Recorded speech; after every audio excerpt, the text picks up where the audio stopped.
Welcome to my channel. My name is Curtis A. Merriweather Jr. In 2020, I was named a game changer by the White House, but I'm going to serve as your government contracting coach going forward. And I want to thank you for taking time out your busy schedule to watch the video. But before I get into my topic, I want you to subscribe, share, and like this video. Now, today, I'm going to talk about a very important topic to all government contractors. I get this question all the time from students, from colleagues, from those just, new to the industry trying to feel their way around the government contracting terrain. Curtis, when I look at a proposal, what should I be looking at? How should I be thinking about writing a proposal? Because you go on social media and you'll see a lot of people telling you to write a proposal. You have no idea where to get started.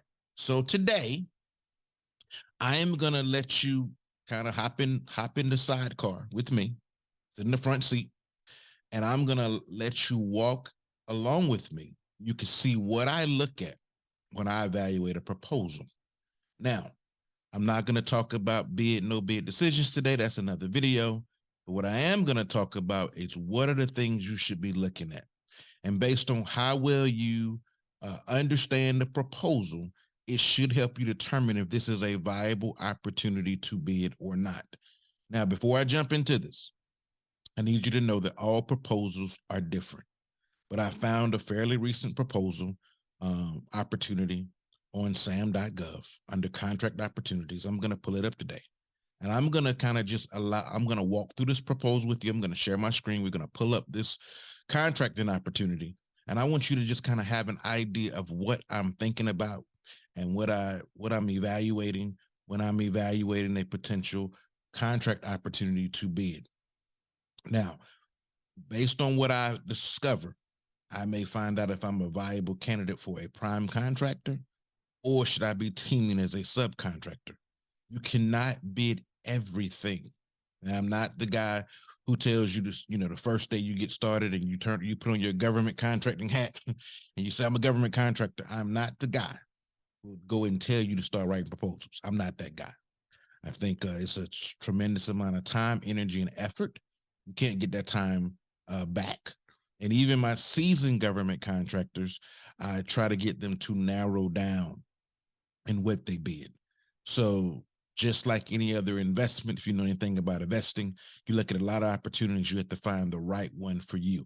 So it is in the proposal game. And if it's not a viable thing for you to bid as a prime, there is nothing wrong with subbing to someone else. Now, without further ado, I'm going to share my screen and we're going to walk through a proposal together. This is a fairly recent opportunity.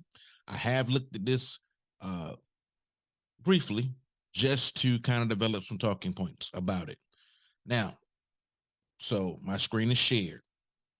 I'm going to walk you through what you should be thinking about when you look at these. All right, so this is an opportunity by the Development Finance Corporation. This is the U.S. International Development Finance Corporation, called DCF. This is a federal opportunity here on the front page. Now, this is just how I downloaded. So you see some red lining on here. This was an amendment to the original proposal opportunity.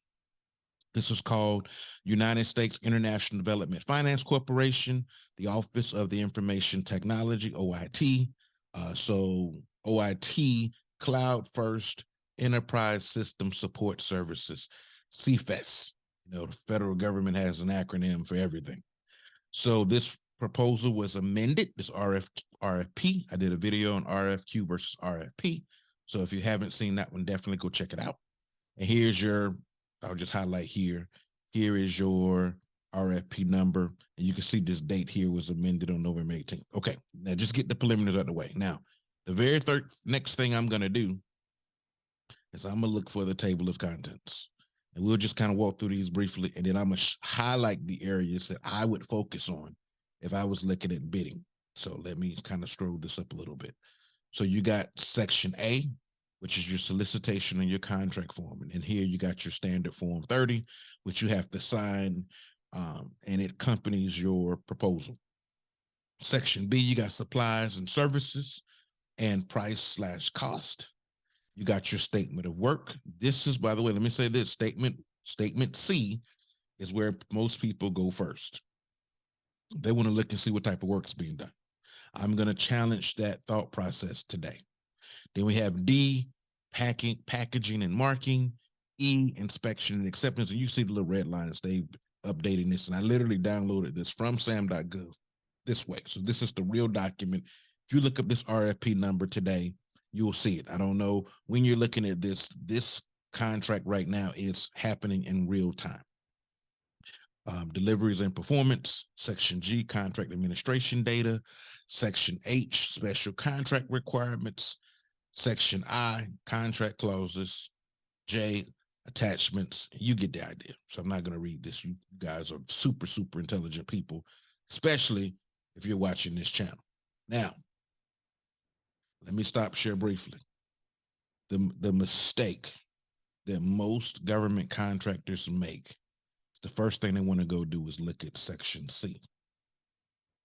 And there's nothing wrong with looking at section C, but section C should not be the determining factor of if you decide to write a proposal for this opportunity or not.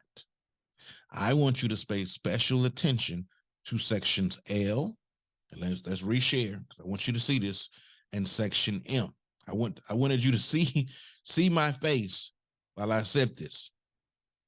So avoid the temptation to go to section C first.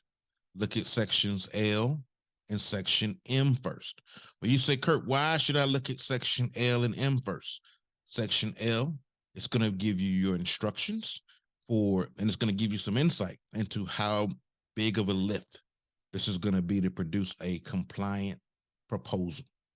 Because if your proposal is not compliant, it will be thrown out of the competition.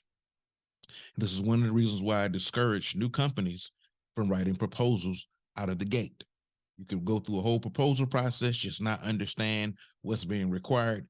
And your proposal, you may have spent 2 weeks writing, long nights and weekends, sacrifice time with family, and you didn't even submit a compliant proposal.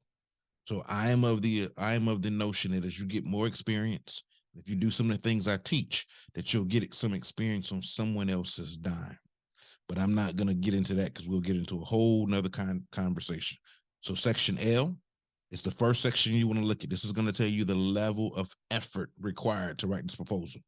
Then I want you to go to section M. And section M is going to tell you how that proposal is going to be evaluated. Now, this one that we're going to look at is a little different and it's super complex. And I picked the complex example for a reason, but it'll give you a flavor of what's going on. So let's go back to screen share.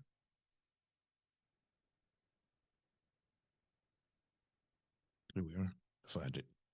All right. So remember, we're going to start with section L and section M. I'm looking over at my notes because I took some notes about how I can find these quicker. So this is page 82. I put it in right. All right. So now we're in section L, and you see at the top, section L, instructions, conditions, and notice to offerors. Now, I'm going to say this. You decide to, after you look at section L and section M, then look at section C in that order. Section L, section M, section C. Once you have read, understand there, then I need you to read the whole proposal all the way through one time. So you can read section L, section M, section C first. You're going to read those three sections standalone. And this is where you're going to determine if you're going to even bid this opportunity or not. But it's a whole bunch of clauses in here to not make this video exceptionally long. I'm not going to focus on that. What I want to focus on talks about protest, talks about if in the event there's a protest, who you email. So this is in the event that you feel like the proposal process was not done correctly or there was an error made. This is who you contact to protest the decision. Okay. All right. Scroll down. Again, I want you to read this all the way through. Now, this particular opportunity, you see your NAICS codes. And every proposal is not organized the same way. I can't repeat that enough. Every agency kind of has a slightly different flavor of how they do this. But I still, regardless who the agency is, I still want you to start with Section L, Section M, then Section C. But you see here, there's pools. So this is a very large contract, and they have different tracks, or they call them pools. So you got Pool A was operations, Pool B, application development, Pool C, cybersecurity, Pool D, PMO. And again, I picked the super elaborate contract to give you a flavor. So in this particular opportunity, you can bid what pools you want to bid.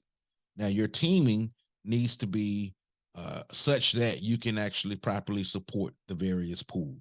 Okay, so Pool A, Pool B, and of course to give you the associated NAICS code 54513, 5411511, 5411512, 5411611. Regardless of what the NAICS code is, you need to make sure that the NAICS code for the contract, those NAICS codes are reflected in your SAM profile. SAM is System for Award Management.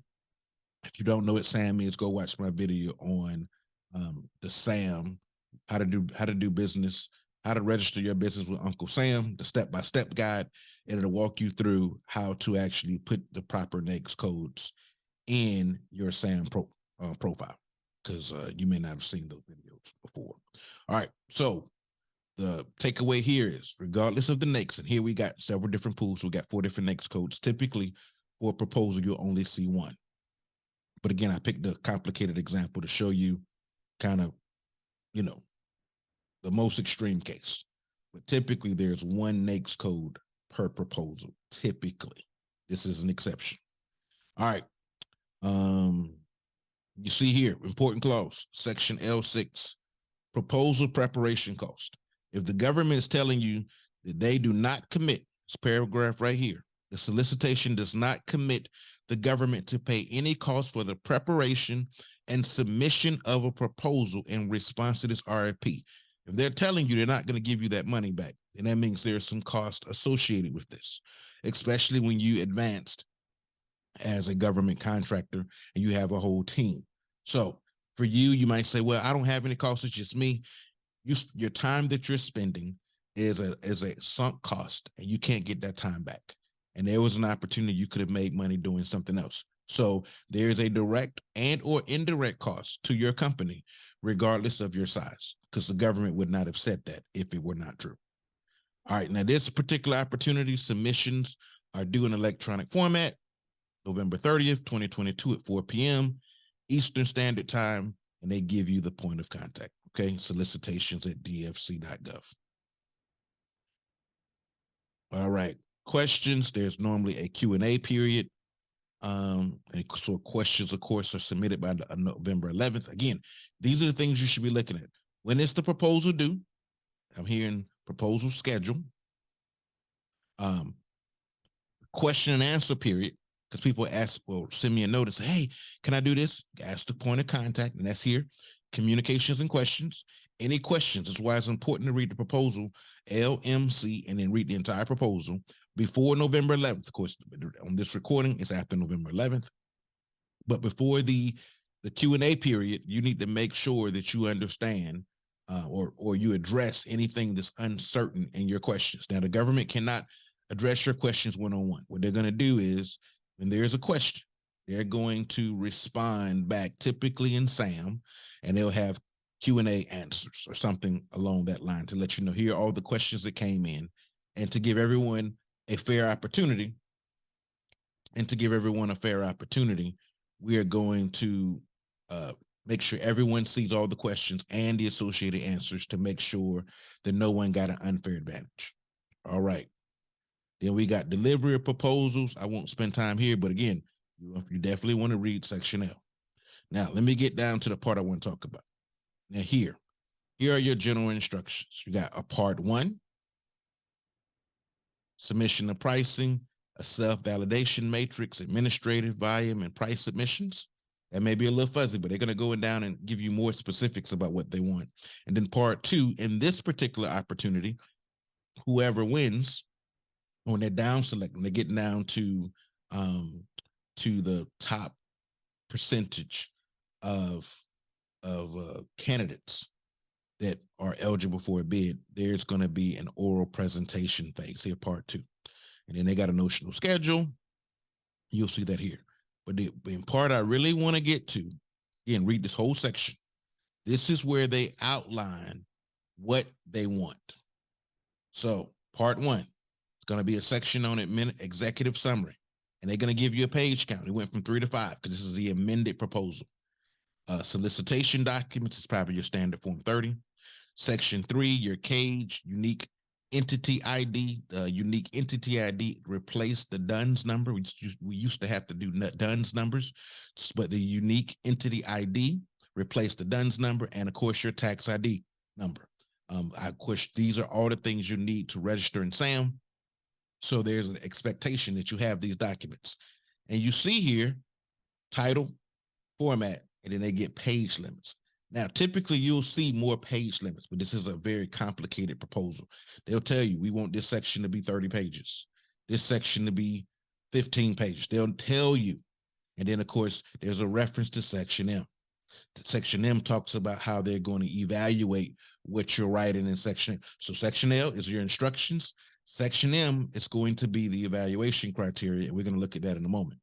Then, so you got 1, 2, 3, 4, 5, 6, 7, 8, 9, 10 sections to this proposal response.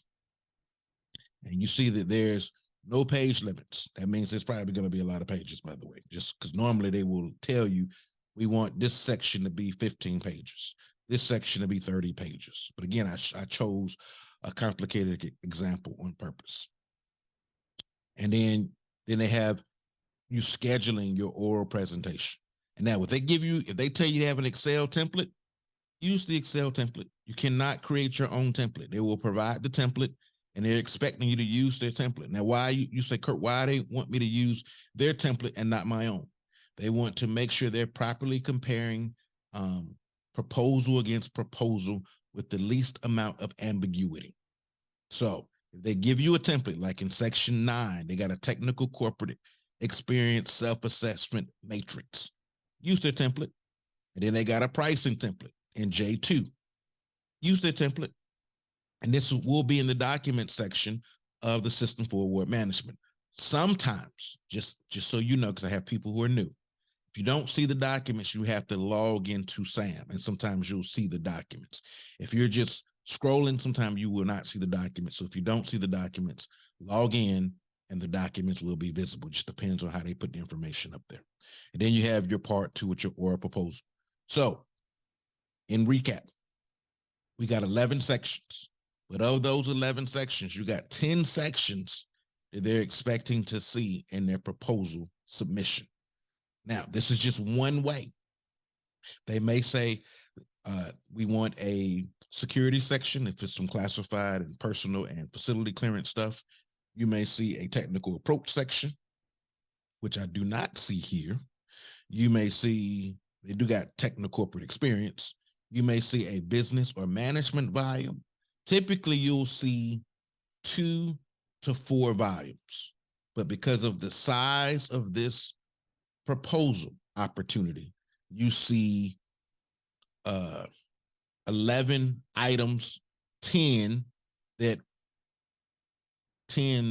you got to do all 11, but 10, which will probably be a nice lift. Then, of course, scheduling your oral presentation. Let's scroll down. Oral presentation, they're telling you the slides, all of this, okay? Now, I don't want to beat this up. Here we go. We got the margins.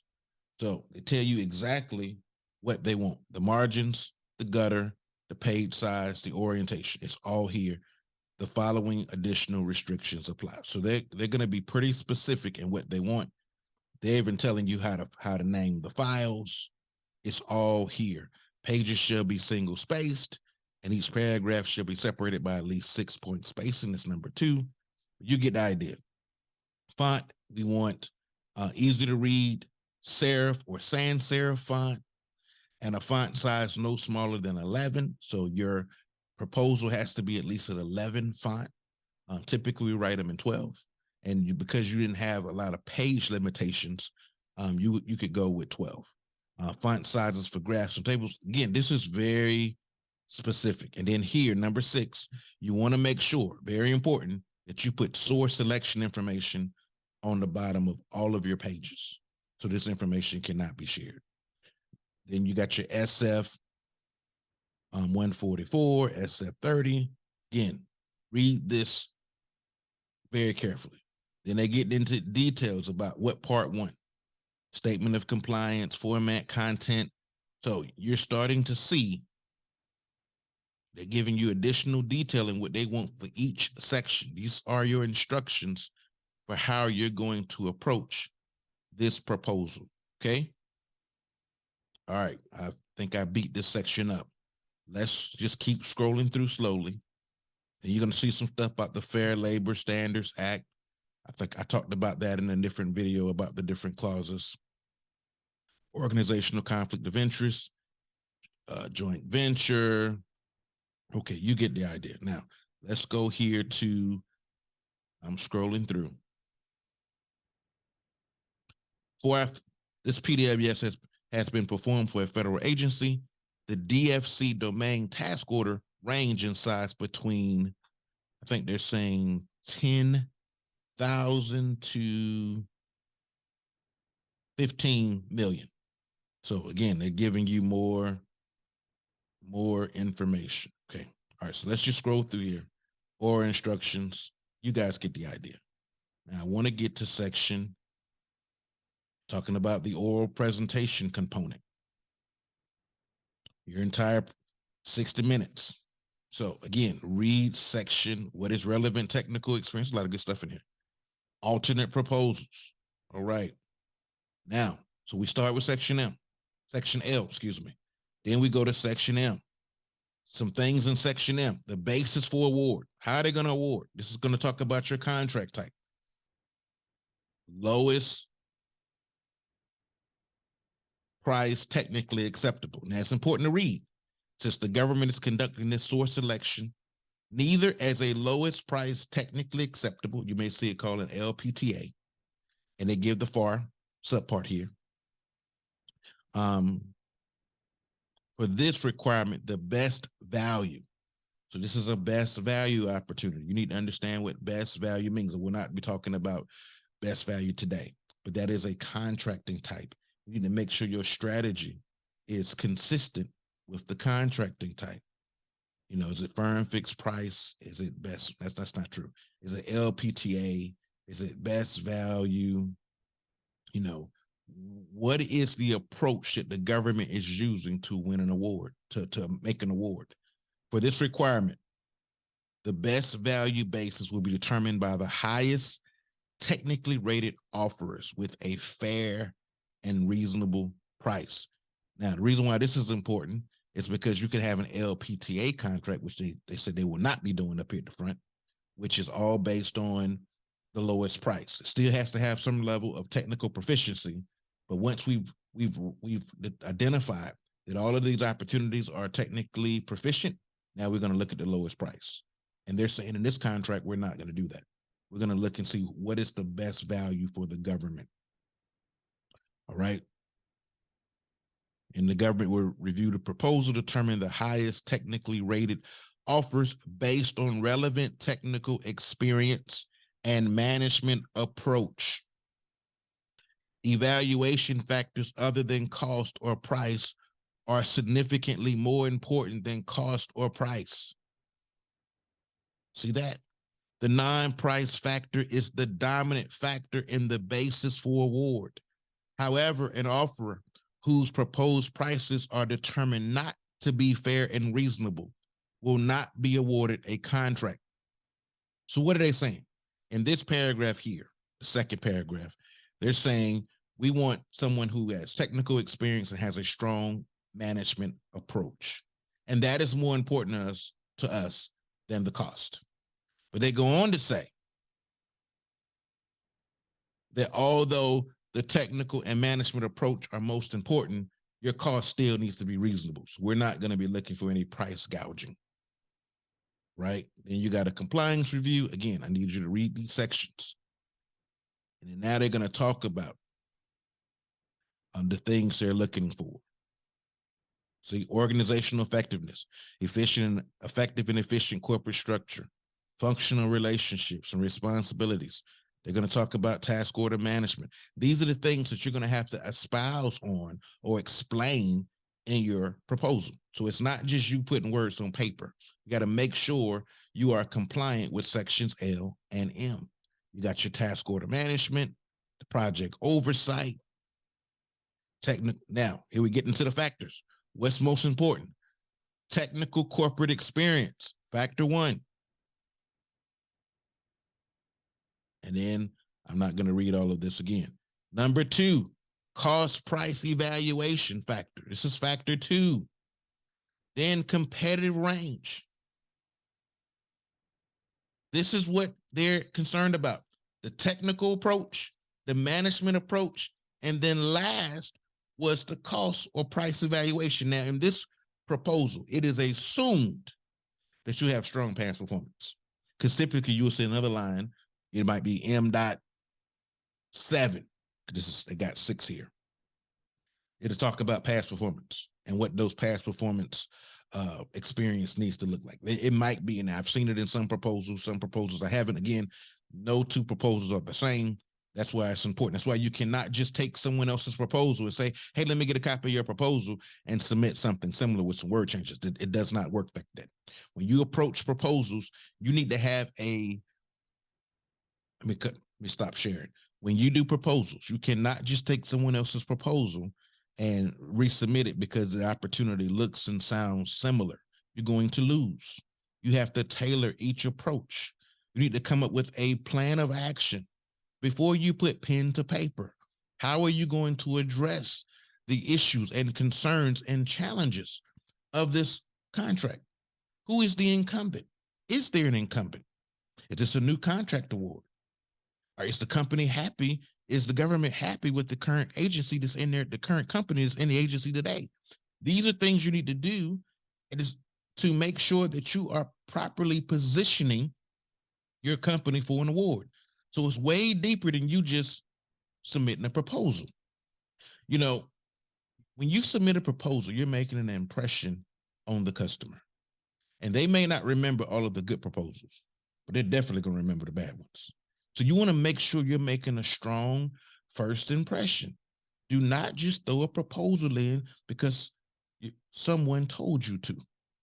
So it's very important to make sure where you're consuming information from, so you can get action-oriented, practical, actionable information that's not going to hurt you in the long run. You know, there's a thing called short-term gain for long-term loss. And you submitting proposals and not knowing what you're doing is one of those. You want to make sure, because the gain is not that you want anything, but you have a sense of accomplishment. I submitted a proposal. I reject that knowledge. Make sure you get educated in how to properly do this. Everything you do, you're developing the government is developing an impression of you. We used to hear our grandmother say, first impression make lasting results. And the same is true here. So just be very careful when you take on this pursuit. It's not something you just want to do just because your favorite government contracting guru told you. Let's go to section L. Excuse me. We went L, M, now we're going to go to section C. Now, section C, this is where most people go first. This talks about the work, gives you some background about the agency and the cool things they're doing. And it's going to talk about the objective of the opportunity to obtain a high quality professional and technical services, develop an industrial base. It's going to give you all this cool stuff. It's going to talk about the pools, because this contract actually has different tracks within the overarching contract. And you have all of these statements in here of what the government is looking for. And most folks just focus on this. They'll pick out app dev and they'll read stuff that sounds like their company can do, or they know some subs that they can talk to and potentially help them. But it's deeper than that. This is this is what the government's expectations are. But are you going to be able to pass the watermark necessary to win? That's in sections L and M. And it goes on and on. Again, I want to emphasize something one more time. We start with section L and M. That determines our level of effort. And there's other good stuff in here as well. Section L, section M, section C. Those are the things you need to look at first, and then you need to read this proposal end to end. Because in the proposal, it's like section F, you're going to get the period of performance. This is a 5-year contract, a 5-year ordering period. This is an IDIQ, an indefinite delivery, indefinite quantity contract. It's going to talk about the place of performance. Where's the work being done? This work is being done in Washington, D.C. Talks about the government delay process. In here, it's going to talk about invoicing and all of your monthly deliverables. So it's not just you doing the work. What's required in doing that work? So I submit my proposal, and after we won the work, here are the monthly reports that I'm expected. A monthly IDIQ contract progress report. And they went on the 10th calendar day of each month. The annual IDIQ contractor status report within 10 calendar days of the IDIQ anniversary. The completion of the final report, one final day of IDIQ. The biweekly order level project status report prior to PSR, and which is the project status review, biweekly participation. So they're telling, that's why you have to read this so you know what you're signing up for. And they got some guidance here about the monthly IDIQ contract report, the annual contract report.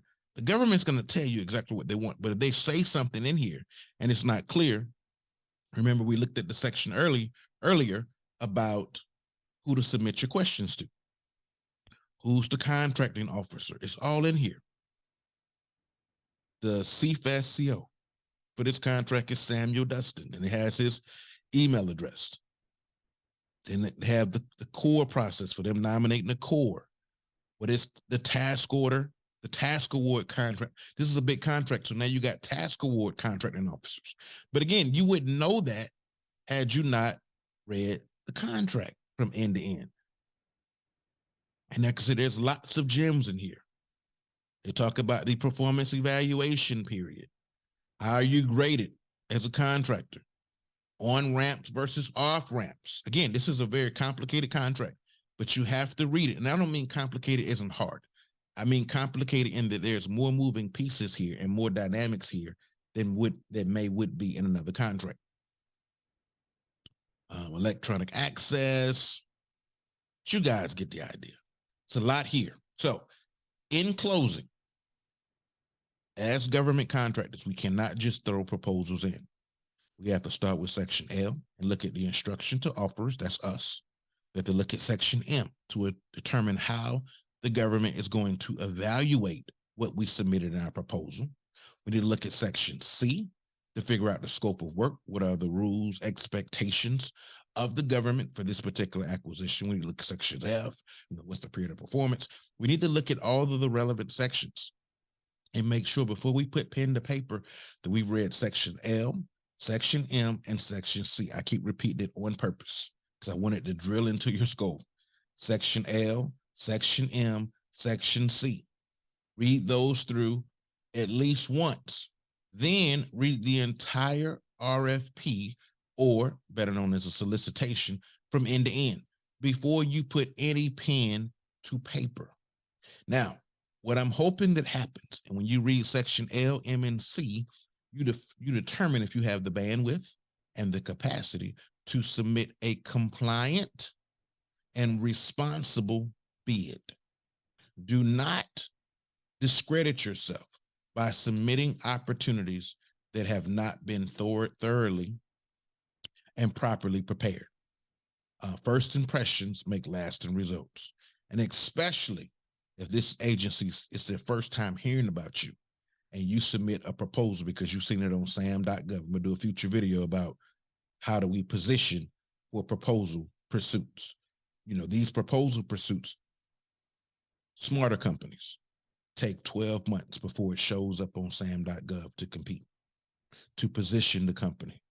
There's some things that they're doing to make sure they have a strong competitive advantage, because we have what we call B&P budgets. That's a bid and proposal budget. And that is a finite amount of resources. We can't just bid everything. So the things that we do bid, we want to make sure we have a strong opportunity of winning, and B, it was a learning experience where we were able to put together a strong competitive team. And we want to make sure that our P-win, our proposal win rate, is as high as it can possibly be. Now, we're going to win all of them? No. But I want to definitely make sure that before I start putting time and money and effort, both either directly or indirectly, I want to make sure before I start doing that expenditure, that I have a very high proposal win rate. And I just say, let's delay this process as long as possible, and stand on the shoulder of giants. I worked with a lot of large businesses before I put my own proposal in, but I was writing proposals, helping them. And in helping them, I was developing the skills. I would go and I would sit in the gate reviews. I would understand the compliance matrices and everything that went into going into doing this before I did it myself. Now, I still had a slight learning curve when I did it myself, but the learning curve was The learning curve was less than it would have been had I been a brand new company and say, hey, we're gonna put a proposal in. Now, did I do that one time? Yes. In retrospect, I realized how much of a mistake it was. I did what I told you not to do, and I did not win, by the way. I called a friend up who had won a proposal before, and I took his proposal and I tweaked it, had no idea what I was doing. It wasn't until I started teaming with larger businesses, and when they were pursuing work, we volunteered to assist in the proposal process. That's an expectation when you pursue work with the larger businesses for opportunities. And it was those opportunities that helped me learn the proposal process. And I did enough of them. And I was able to kind of peek over their shoulder and watch until I got comfortable and was willing to put my money where my mouth was. But, that's just my advice.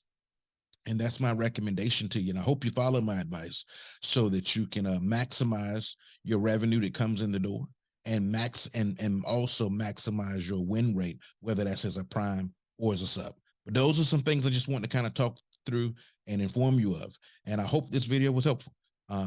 Leave me a comment. Let me know if it was helpful. If there was something that still wasn't clear, let me know.